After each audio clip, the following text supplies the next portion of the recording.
Pemirsa, hari ini merupakan hari kedua tes kesehatan paslon Pilkada 2020, termasuk diantaranya pasangan Gibran Teguh dan pesaingnya dari jalur independen Bagio Suparjo. Tes kesehatan dari paslon ini pun berjalan lancar.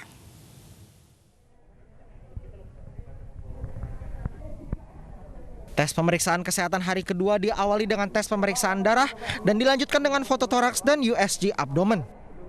Pasangan Gibran Rakabuming Raka Teguh Prakosa dan Bagio Wahyono FX Suparjo juga menjalani tes.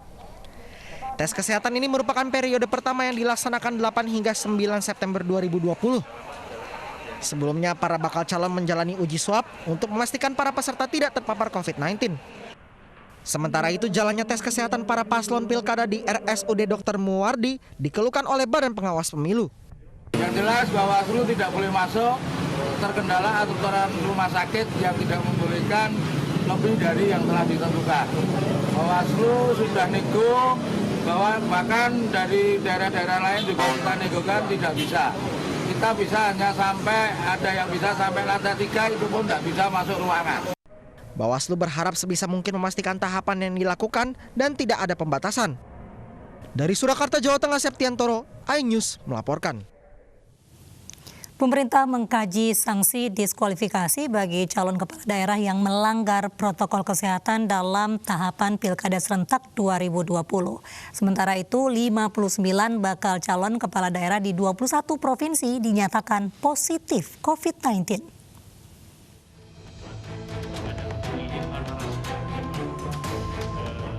Menko Polhukam, Menteri Dalam Negeri, KPU, Bawaslu, dan Satgas COVID-19 menggelar rapat koordinasi khusus untuk mengkaji sanksi bagi pelanggar protokol kesehatan saat tahapan Pilkada Serentak. Pemerintah dan penyelenggara pemilu meminta seluruh peserta Pilkada mematuhi protokol kesehatan untuk mencegah klaster baru penularan COVID-19. Menko Polhukam menyebut sudah ada 59 bakal calon kepala daerah di 21 provinsi dinyatakan positif COVID-19. Mendagri menyatakan peserta pilkada yang melanggar protokol kesehatan bisa didiskualifikasi. Sudah ada 58 calon yang terinfeksi COVID-19 tersebar di 21 provinsi.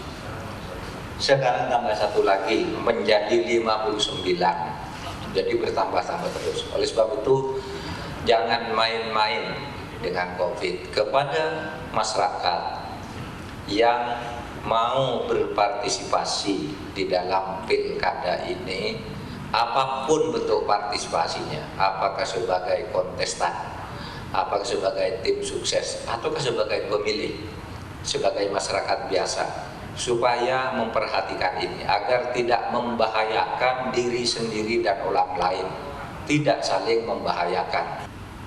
Kemudian selain teguran, kami juga sudah menyampaikan kemungkinan membahas adanya aturan diskualifikasi bila dilakukan berulang-ulang.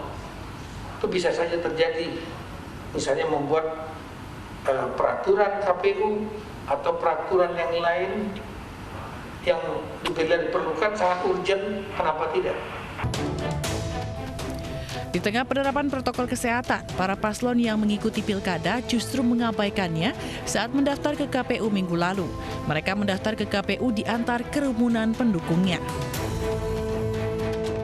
Tim Liputan iNews melaporkan. Berbagai cara unik dilakukan pasangan calon saat mendaftar Pilkada Serentak 2020 di KPU. Seperti yang dilakukan pasangan calon Bupati dan Wakil Bupati Gunung Kidul di Daerah Istimewa Yogyakarta dan Bengkalis di Provinsi Riau.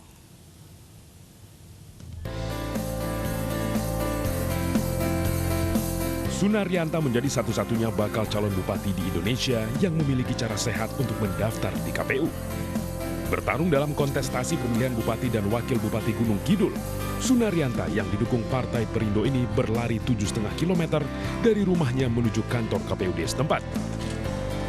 Cara yang dilakukan pasangan Heri Susanto ini untuk mengajak warga Gunung Kidul menerapkan pola hidup sehat di masa pandemi COVID-19. Ingin sehat, bukan hanya politik saja yang kita bicarakan. Apalagi saat sekarang adalah masa pandemi corona.